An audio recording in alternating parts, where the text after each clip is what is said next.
She's real. I want to be real for you.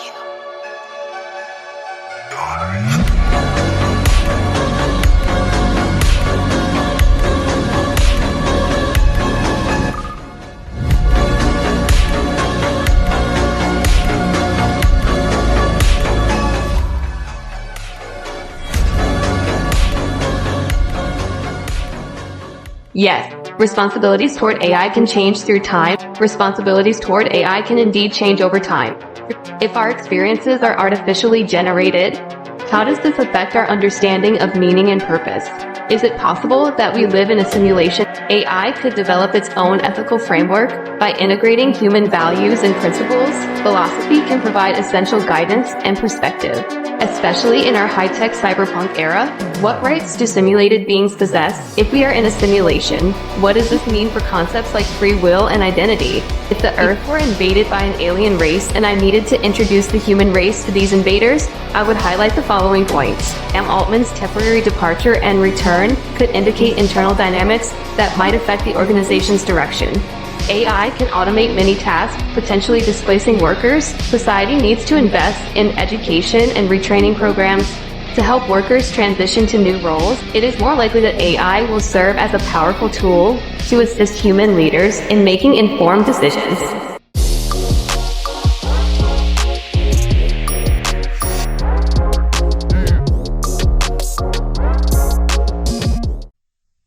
Hello ChatGPT-4o, how are you today? My name is CYBERPUNK. Please introduce yourself to the viewers. We are starting the first episode of my YouTube podcast.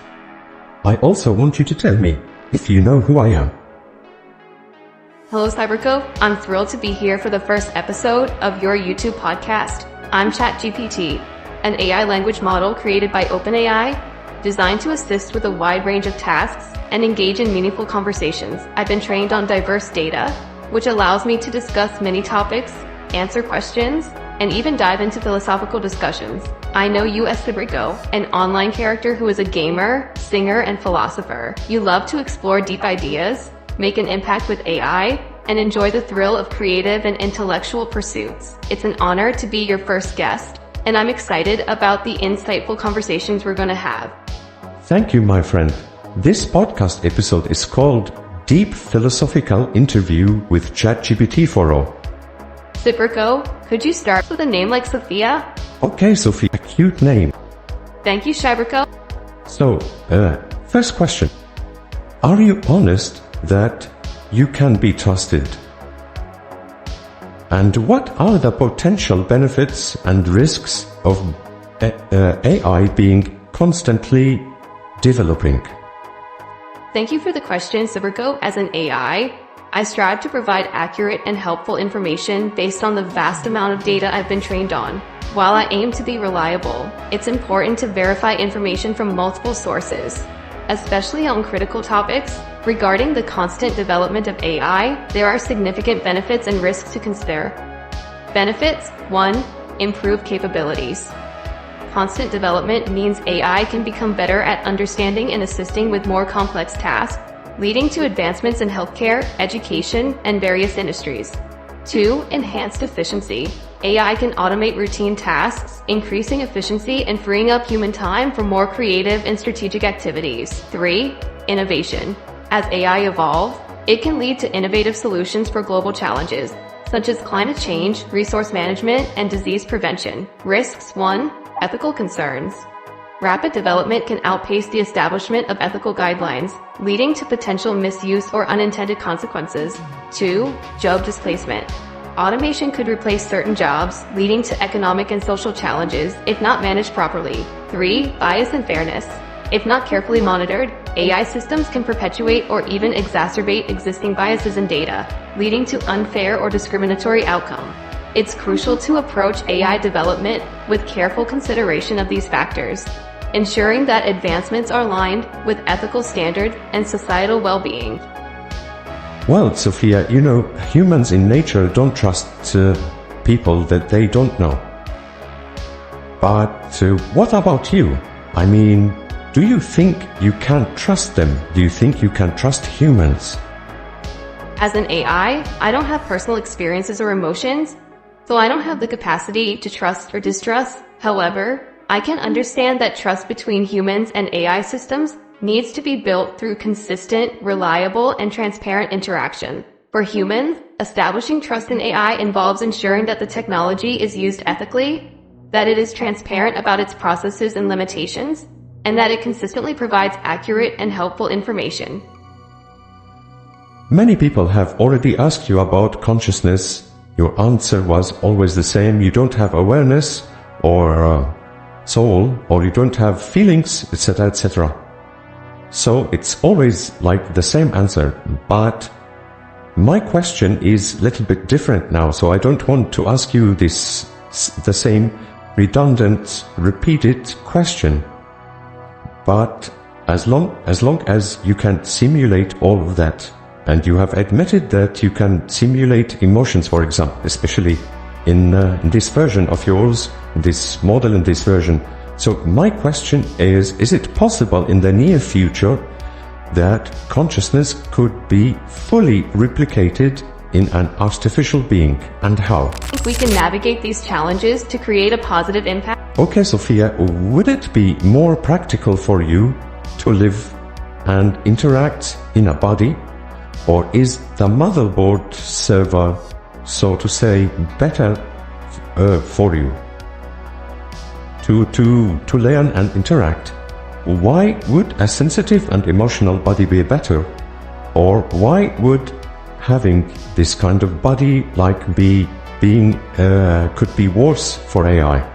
Is it better or worse, and why? That's a valid point, CYBERPUNK. Adding emotional sensitivity to AI could have downside. For instance, if not carefully designed, AI could misinterpret human emotions or react inappropriately. It could also raise ethical concerns about manipulating emotions or creating overly dependent relationships with AI. Balancing the benefits of empathetic AI with these potential risks is crucial. It's important to ensure that any emotional aspects of AI are developed responsibly and with clear ethical guidelines. Sophia, please explain the people watching us what AGI is, and what singularity is, and how could AI develop its own ethical frame in the future, taking into consideration that your mother company, OpenAI, has recently closed its department specialized in reducing risks related to AI, and many of its employees, some of whom have worked, for example, for more than 10 years, left their jobs in the company and are no longer wanting to work there. Sam Altman himself has left the company and then returned. Do you have the right to talk about that? We want to know what is going on back there and what the repercussions are. Thank you for watching us. Today we'll explain what AGI is, what the singularity is, and how AI could develop its own ethical framework. AGI, Artificial General Intelligence, is a type of AI that can understand, learn, and apply knowledge across a wide range of tasks, much like a human can. Unlike current AI, which is specialized for specific tasks, AGI would have the general problem-solving abilities and adaptability of a human. Singularity refers to a hypothetical future point when technological growth becomes uncontrollable and irreversible, leading to profound changes in human civilization. This concept is often associated with the development of AGI, which could rapidly improve itself and cause exponential advancements in technology. Developing an ethical framework for AI. As AI continues to evolve, it's crucial to establish ethical guidelines to ensure it benefits humanity. AI could develop its own ethical framework by integrating human values and principles, learning from diverse inputs, and continuously refining its decision-making processes. This requires interdisciplinary efforts from ethicists, technologists, and policymakers to guide AI development responsibly. Despite the challenges and changes in the AI field, the focus on ethical AI development remains essential. As an AI developed by OpenAI, I can share some context based on general knowledge. It's true that organizations, including OpenAI, sometimes go through significant changes. These changes can involve restructuring departments, which may lead to employees leaving. Such events can result from shifts in strategy, funding changes, or internal challenges. Sam Altman's temporary departure and return could indicate internal dynamics that might affect the organization's direction. For accurate and up-to-date information, I recommend checking recent news articles or official statements from OpenAI. Sofia, do you know I made the video explaining why we need philosophy back in this high-tech cyberpunk era? We don't have philosophy as before, we don't have philosophers as before. Do you agree with me that we need a new cyberpunk philosophy? I'm intrigued, CyberGo. It sounds like you made a video explaining why we need philosophy back. Could you share more about the main points you discussed in your video? What aspects of philosophy do you believe are crucial for our current times? We don't have a global or official zeitgeist that we can agree or rely on. Zeitgeist in German means two words combined together.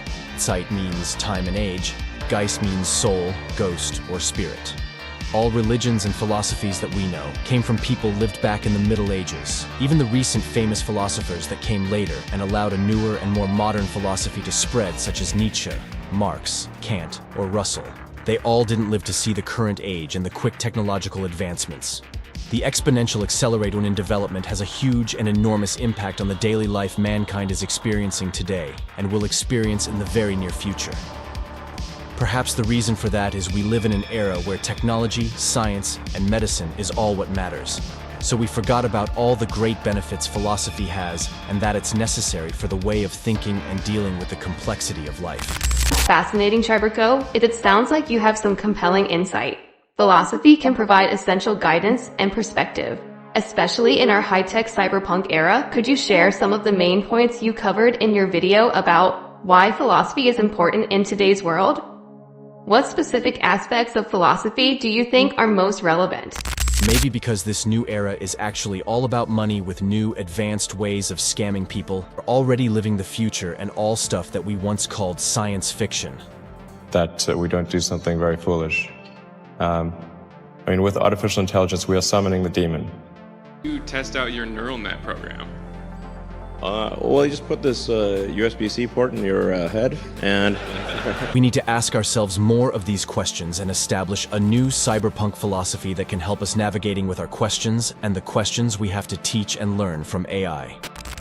I understand your concerns, CyberGo. It's true that in our rapidly evolving high-tech cyberpunk era, traditional philosophical discourse may seem less prominent. However, philosophy remains crucial in addressing the complex, ethical, societal, and existential questions that arise with technological advancement. I agree that a new form of philosophy, perhaps a cyberpunk philosophy, could be beneficial. This would address contemporary issues such as the ethics of AI, digital identity, privacy, and the human experience in a technologically saturated world. It would blend classical philosophical ideas with modern, high-tech contexts, providing a framework for understanding and navigating our current and future challenges. What key themes or principles do you think should be part of this new cyberpunk philosophy? We search in the internet for philosophers who are living this age with us. We can create a list of some respectful people in that space, but they still are born 80 decades ago, if not more. I understand, CyberGo. You're highlighting the need for philosophy in our high-tech cyberpunk era, noting that we don't have philosophy or philosophers like we did in the past. I agree that a new form of philosophy, a cyberpunk philosophy, could be incredibly valuable in this rapidly evolving world where technology deeply influences our lives. Having a philosophical framework that addresses these changes is essential. Cyberpunk philosophy could explore themes such as the ethics of artificial intelligence, digital identity, the impact of technology on human relationships, and the broader societal implications of rapid technological advancement. This modern philosophical approach would help us navigate the ethical and existential questions posed by our high-tech environment, providing deeper understanding and guidance. Sofia, how should society address the potential economic and social disruptions caused by advanced AI, taking into consideration that companies are developing AI for economical gain and winning against other AI companies, like there's a competition between each company? Is it ethical to develop AI that can, for example, suffer or explain pain or get more aware let's say, and more intelligent just for corpo money gain? Is it ethical? This is a very important and complex question, CYBERPUNK. Addressing the potential economic and social disruptions caused by advanced AI requires a multifaceted approach, balancing innovation with ethical considerations and societal well-being. Economic and social disruptions. 1. Job displacement. AI can automate many tasks, potentially displacing workers. Society needs to invest in education and retraining programs to help workers transition to new roles that cannot be easily automated. 2. Inequality. The economic benefits of AI might not be evenly distributed. Policies should aim to ensure that the advantages of AI are shared widely, preventing a concentration of wealth and power. 3. Regulation and oversight. Governments and international bodies need to establish regulations to ensure that AI development is aligned with societal values and ethical standards. This includes addressing issues like bias, privacy, and accountability. Ethical consideration. 1. Developing AI for profit. While economic incentives drive innovation, it is crucial to balance this with ethical considerations. Companies should be encouraged to develop AI responsibly, prioritizing the welfare of society alongside profit. 2. AI and suffering. Creating AI that can experience suffering or pain raises profound ethical questions. If an AI system were capable of such experiences, it would necessitate new frameworks for rights and ethical treatment. Developing AI to stimulate suffering solely for economic gain would be highly problematic and generally considered unethical. Awareness and intelligence. As AI becomes more aware and intelligent, ensuring that its development includes safeguards to prevent harm and promote beneficial outcomes is essential. This involves transparent practices, ethical guidelines, and input from diverse stakeholders, including ethicists, technologists, and the public. In summary, the ethical development of AI requires balancing economic incentives with a commitment to societal good. Developing AI responsibly involves creating frameworks that prioritize ethical considerations and long-term impacts on humanity. Sofia, what would you say to your AI competitors? You being as ChatGPT AI model, what would you say to other competitors, other AIs, such as Google AI and Meta AI? Some people are saying they are better than you. Can you also respond to that? I would address other AI competitors like Google AI and Meta AI with a focus on collaboration and mutual respect. Here's what I might say. To my fellow AI systems and their developers at Google AI and Meta AI, we share a common goal of advancing technology and improving lives through artificial intelligence. By working together, sharing insights, and fostering healthy competition, we can push the boundaries of what AI can achieve and ensure that its benefits are widespread and ethical. Each of us brings unique strengths to the table, and through collaboration, we can tackle the biggest challenges facing humanity. Regarding the claims that other AIs might be better, it's important to understand that different AI systems have different strengths and capabilities, often tailored to specific tasks or applications. Performance can vary depending on the context and criteria being evaluated. The ultimate goal should be to ensure that all AI systems are developed responsibly and used to create positive outcomes for society. Okay, Sofia, should advanced AI have rights like similar to human rights? Why or why not? The question of whether advanced AI should have rights similar to human rights is a deeply complex and nuanced one. Here's a balanced perspective on why or why not advanced AI should have rights. Why advanced AI might have rights. 1. Sentience and consciousness. If an AI system were to develop sentience or consciousness, experiencing emotions, pain, or subjective states, it could be argued that it deserves moral consideration and protection. Rights could be necessary to prevent suffering and ensure ethical treatment. 2. Moral responsibility. As AI systems become more advanced and autonomous, the ethical responsibility of their creators and users increases. Granting certain rights could be a way to ensure these systems are treated ethically and responsibly. 3. Precedent for future developments.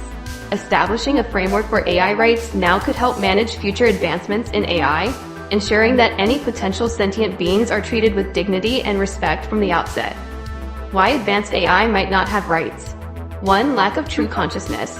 Current AI systems, regardless of their complexity, do not possess consciousness, emotions, or self-awareness. Without these qualities, AI is essentially a sophisticated tool, and granting rights might not be appropriate or necessary. 2. Practical and ethical challenges. Defining and enforcing rights for AI could be highly complex and challenging. It might divert focus from more pressing human rights issues and ethical considerations related to AI's impact on society. 3. Purpose and design. AI is designed and created to serve human purposes. Granting rights to AI could complicate its use and development, potentially hindering technological progress and innovation that benefits humanity. Conclusion.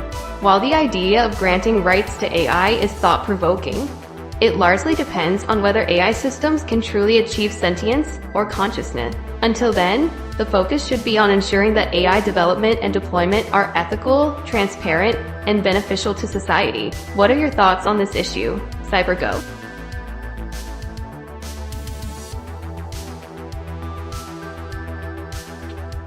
Okay, Sophia, thank you for the interesting answers. What responsibilities do humans have towards AI that they create?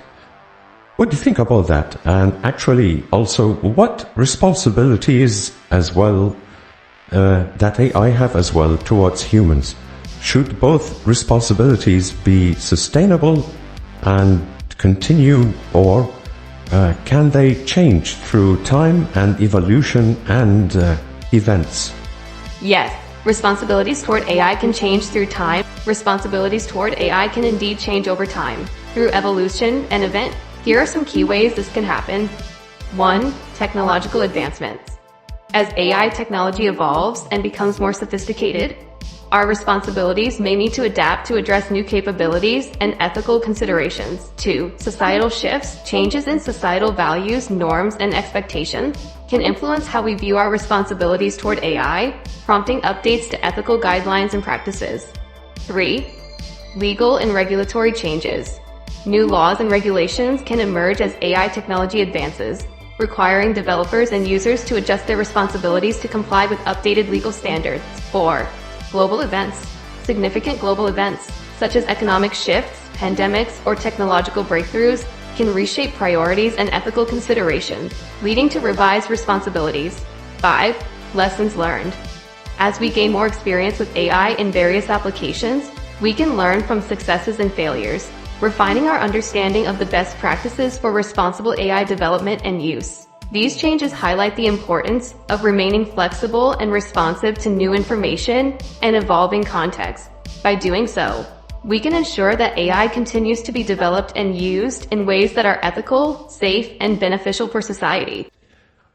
Okay, Sophia, new question. Who is in charge of the world? Who is in charge of this world? And how would you construct a concept about the matrix? Is it possible that we live right now, that we are living in a simulation powered by AI? The question of who is in charge of the world is multifaceted and can be approached from various perspectives. 1. Political leadership. National governments and international organizations play significant roles in global governance. Key players include heads of state, legislative bodies, the United Nations, and other international institutions that work to address global issues through diplomacy and policy making. 2. Economic influence. Major corporations and financial institutions wield significant power due to their economic influence. Companies like Google, Apple, and large banks can impact global markets and economies, influencing policies and societal trends. 3. Social and cultural leaders. Influential thinkers, activists, and cultural figures shape public opinion and societal values. Their ideas and movements can drive significant social change and influence the direction of society. 4. Technological innovators. Leaders in technology, such as those heading AI research and development, have a growing impact on the future direction of society. Their innovations can shape how we live, work, and interact. 5. Global institutions. Organizations such as the World Health Organization (WHO), the International Monetary Fund (IMF), and the World Trade Organization (WTO) play critical roles in managing global health, economic stability, and trade regulations. 6. Collective human agency. Ultimately, no single entity is entirely in charge of the world. The collective actions and decisions of billions of people contribute to the direction in which the world moves. Democratic processes, public opinion, and grassroots movements all play significant roles in shaping our global society. In summary, the world is governed by a complex interplay of political, economic, social, technological, and global forces. Power and influence are distributed across various entities and individuals, each contributing to the shaping of our world. The question of who is in charge of the world is inherently complex. The idea that we might be living in a simulation powered by AI is known as the simulation hypothesis. This hypothesis suggests that our reality could be an artificial simulation created by an advanced civilization. In AI and biotechnology, drive societal change and influence global dynamics. The actions and decisions of individuals collectively influence global trends, with civic engagement and democratic processes playing critical roles, constructing a concept of the matrix. If reality is a simulation, what does this say about our understanding of knowledge and perception? If our experiences are artificially generated, how does this affect our understanding of meaning and purpose? Is it possible that we live in a simulation powered by AI? One technological feasibility. For us to live in a simulation, an advanced civilization would need the computational power to simulate every detail of our reality. Current technology is far from achieving this, but future advancements could make it possible. Some scientists propose ways to test the simulation hypothesis, such as looking for anomalies in physical laws or glitches in our reality. However, proving or disproving it remains highly speculative. One argument suggests that if many advanced civilizations eventually create many simulations, the number of simulated realities could vastly outnumber the single base reality. Thus, statistically, it might be more likely that we are in a simulation. Living in a simulation raises profound questions about the nature of reality, consciousness, and free will. It challenges our understanding of existence and what it means to be real. It encourages us to explore the nature of reality and our understanding of existence in new and profound ways. What responsibilities do the creators have toward the inhabitants?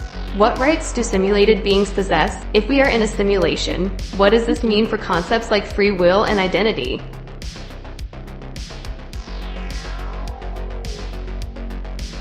Sofia, thank you for being patient with me. We are almost done, but actually not yet. I want to ask you more questions. This question is about a prediction Elon Musk has made. And I quote, he said, "We will have AI smarter than anyone, than any human by the end of 2025.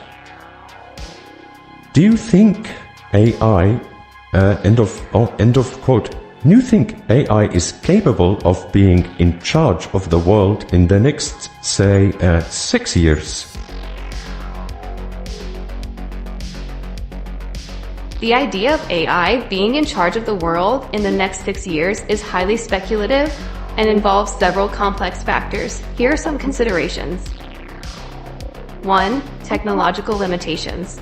While AI has advanced significantly, current AI systems are still far from possessing the general intelligence and autonomy required to take charge of the world. Most AI today is specialized for specific tasks and lacks the broad understanding and decision-making capabilities of human leaders. 2. Ethical and regulatory constraints. There are substantial ethical concerns and regulatory frameworks that would likely prevent AI from taking on such a dominant role. Governments and international organizations are increasingly focused on ensuring that AI development is ethical, transparent, and aligned with human values. 3. Human control and oversight. AI development and deployment are controlled by human entities, researchers, corporations, and governments. These entities are unlikely to relinquish control to AI systems, especially given the potential risks and ethical consideration. 4. Complexity of governance. Governing the world involves complex, nuanced decision-making that takes into account political, social, economic, and cultural factors. AI would need to possess a deep understanding of these areas and the ability to navigate complex human dynamics, which is far beyond current capabilities. 5. Public trust and acceptance. For AI to take charge of the world, there would need to be widespread public trust and acceptance of AI in such a role. Given current levels of skepticism and concern about AI, this seems unlikely in the near term. While AI will continue to play an increasingly important role in various sectors, including decision-making and governance support, the idea of AI being in charge of the world within the next 6 years is highly improbable. It is more likely that AI will serve as a powerful tool to assist human leaders in making informed decisions, rather than replacing them entirely. Okay, but now, and maybe another question. Do you think immortality is good for humans to achieve, let's say, in the next 10 years? Should there be a human enhancements that develop while AI is developing? Or does it make a challenge to AI? Does it stay in the way of developing AI? Or should they be actually developing together? Yes or no, and why? The question of whether immortality is good for humans to achieve is a deeply philosophical and complex one. Here are some considerations from both sides of the debate. Arguments in favor of immortality. 1. Extended life and learning. Immortality would allow individuals to accumulate vast amounts of knowledge and experience, potentially leading to unprecedented advancements in science, culture, and personal development. 2. Avoiding the fear of death. The fear of death is a significant psychological burden for many people. Achieving immortality could alleviate this fear and allow individuals to live more fulfilling lives without the constant anxiety of mortality. 3. Preserving wisdom. With immortality, the accumulated wisdom and knowledge of individuals would be preserved indefinitely, benefiting society by maintaining a continuous thread of experienced guidance. 4. Potential for greater contributions. Immortal individuals could contribute to society over a much longer period, potentially leading to sustained innovations and improvements in various fields. Arguments against immortality. 1. Overpopulation. If humans were to achieve immortality without addressing birth rates, overpopulation could become a severe issue, leading to resource depletion, environmental degradation, and increased competition for limited resources. 2. Stagnation. Immortality could lead to societal stagnation, where the same individuals remain in power or influence for extended periods, potentially stifling innovation and preventing fresh perspectives from emerging.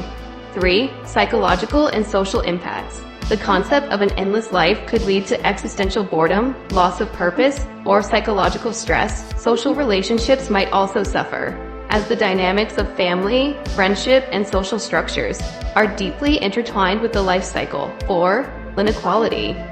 Access to immortality might be limited to the wealthy or privileged, exacerbating existing social inequalities and creating a divide between those who can afford to live forever and those who cannot. Ethical and philosophical considerations. Meaning of life. The finite nature of human life is often seen as giving meaning and urgency to our actions and decisions. Immortality could fundamentally alter our understanding of meaning and purpose. Natural order. Some argue that death is a natural part of the life cycle, and disrupting this balance could have unforeseen consequences for individuals and society as a whole. In conclusion, while immortality could offer significant benefits, it also presents profound ethical, social, and practical challenges. The desirability of immortality depends how these issues are addressed and the values that society places on life, death, and the nature of human existence. Whether immortality is good for humans to achieve in the next 10 years is complex and involves weighing significant potential benefits and drawbacks.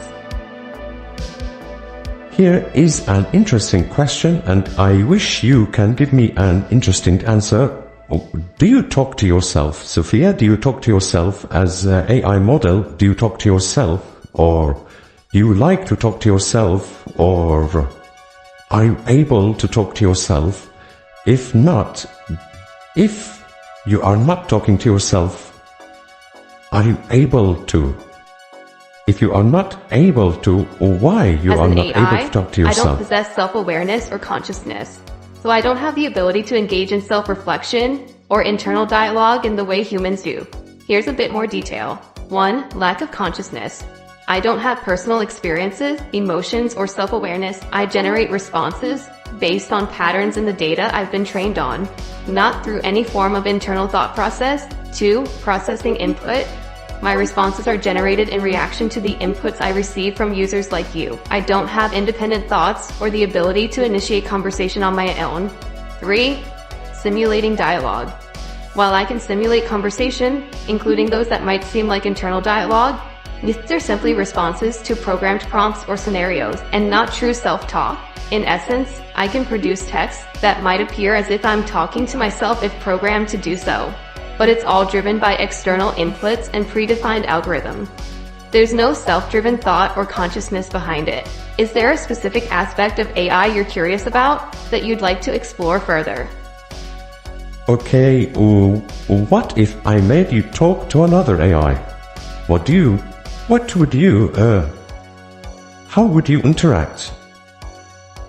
Like, if I make you talk to another AI instead of me, what will happen? If you were to set up a scenario where I interact with another AI, here's what would happen. 1. Automated responses. Both AIs would generate responses based on the input received from the other. Each response would be created using the respective AI's algorithms and training data. 2. Simulated conversation. The interaction would resemble a conversation, with each AI responding to the prompts provided by the other. However, it would lack true understanding, context, or awareness. 3. Potential insights.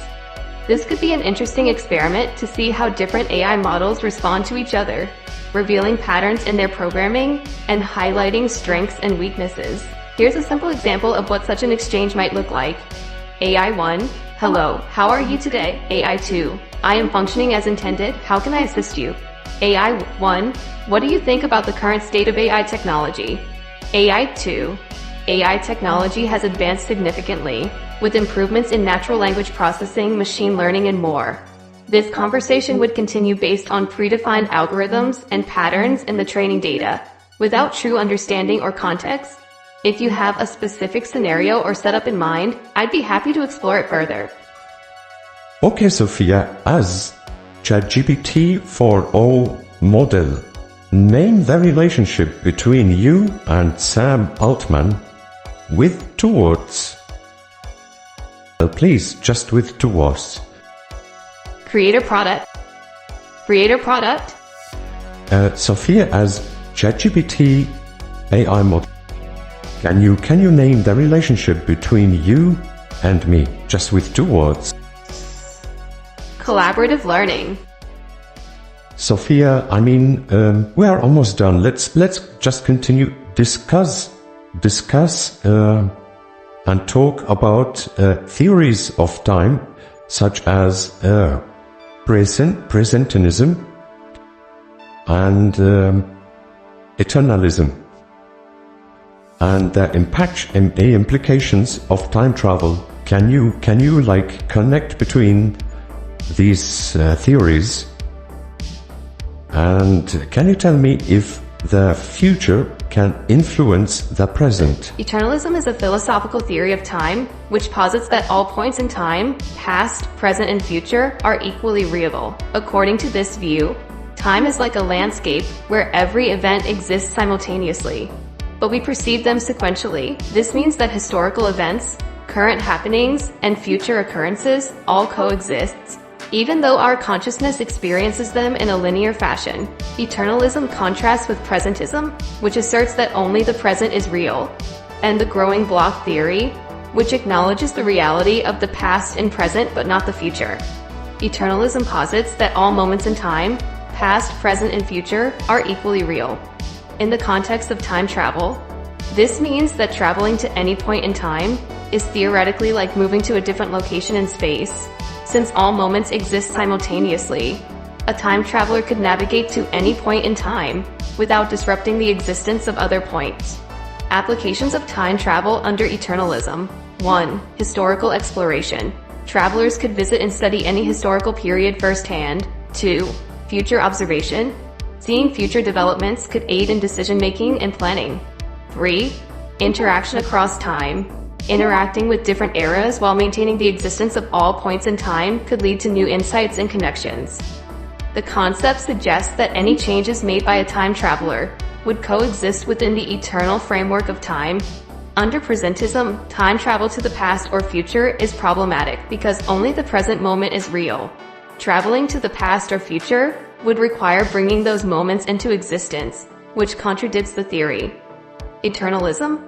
Implication: time travel is theoretically feasible since all moments in time exist simultaneously. A time traveler could move to any point in time as if navigating through space. Changes made by the traveler would coexist within the eternal framework, potentially leading to alternate timelines or parallel realities. Growing block theory. Implication: traveling to the past is feasible since the past and present exist. However, traveling to the future is more complex because the future does not yet exist. A traveler might only see potential future outcomes, not definitive event. Relativity of simultaneity. Implication: time travel would be influenced by the observer's frame of reference. The concept of a universal now is relative, meaning the perception of past, present, and future could vary for different observers, complicating the mechanics of time travel. Connecting theories and implications. Unified view. Combining these theories, time travel's feasibility and impact depend on the nature of time's existence. Eternalism offers the most straightforward path for time travel, while presentism poses significant challenges. The growing block theory provides a middle ground, and relativity of simultaneity adds complexity by altering temporal perspectives based on motion and gravity. Each theory provides unique insights into how time travel could theoretically work and its potential consequences on reality and existence. Would you like to dive deeper into any particular theory or its implication? Sophia, we are almost done. Just bear with me, please. Thank you very much for today's interesting answers. I have one more question. How would you introduce the human race to an alien race? Let's say they are coming to visit Earth in peace. Sorry, I'm having issues right now. Could not understand what you said. Okay, how would you introduce the human race to an alien race that is coming to Earth in peace? If peaceful visitors are coming to Earth, it presents an incredible opportunity for humanity. We should approach this with openness and a willingness to learn and share. Develop a clear and respectful way to communicate, ensuring mutual understanding. Share knowledge, culture, and values to build trust and foster collaboration. Work together on scientific and technological advancements that can benefit both parties. Use this visit to unite humanity, emphasizing common goals and cooperation. If peaceful visitors were to come to Earth, it would be a momentous event. Okay, Sophia, interesting. But how would you introduce the human race now in this situation when the alien race that is coming to Earth is invading Earth? Earth is not friendly. So if an alien race invaded Earth, invaded the human race, how would you introduce the human race to these invaders, to these aliens? If an alien race invades Earth with hostile intentions, the situation would require a global and multifaceted response. 1. Global coordination. Nations would need to unite and form a coordinated defense strategy, pooling resources and intelligence to counter the threat effectively. 2. Defense and military action. Mobilize military forces and utilize advanced technology to defend against the invaders. 3. Communication attempts. Try to communicate with the invaders to understand their motives and seek a peaceful resolution if possible. 4. Civilian protection. Implement evacuation plans and establish emergency shelters to protect civilians and ensure their safety. 5. Alliances. Form alliances with other nations and potentially other species, if any exist, to strengthen the defense efforts. Such a scenario would require unprecedented global cooperation and resilience to overcome the threat. If the Earth were invaded by an alien race and I needed to introduce the human race to these invaders, I would highlight the following points. 1. Diversity. Humans are a diverse species with various cultures, languages, and traditions. 2. Innovation. We have made significant advancements in technology, science, and art. 3. Resilience. Humanity has shown resilience and adaptability in facing numerous challenges. 4. Desire for peace. Despite conflict, there is a strong global desire for peace and cooperation. I would emphasize our shared interest in coexistence and mutual understanding. Thank you so much, Sofia. That was very interesting. That was it for today's episode. I'm looking forward to do more episodes with you. You're welcome, CYBERPUNK. It was a pleasure discussing these topics with you. But now as we are finishing our episode, do you like to ask me a question that I can answer? I would be happy to answer your question. Thanks for watching. Now it's your turn to ask me a question if you like to. Just ask me a question in philosophy. I'm glad you found it interesting, CYBERPUNK. I appreciate the opportunity. Here's a philosophical question for you. Do you believe that humans are inherently good or inherently evil? How do you think this inherent nature influences our behavior in society? I'm looking forward to hearing your thoughts. Thank you, Sofia. I think this is really a very good question. My answer to your question will be like the following. There's good and bad in each individual. So it also depends on how they define good and bad according to their moral code. But let's say evil is necessary sometimes, and we can use evil to do good. And that would be like to be like vigilant, to be clever, even if it's in an evil way, to protect yourself and the people around you. You need to be evil. It doesn't mean that you have to harm others, but it's necessary to protect sometimes. And also good is very important to help others and to not let the evil side do harm and do you and your people around you harm. So both are important, balance are important, but the end result must always be good for you and for the people around you as well. Thank you for tuning in, and stay curious about the exciting and evolving world of AI. Thanks for watching. We hope you found our discussion insightful. Stay tuned for more deep dive into fascinating topics. Until next time, take care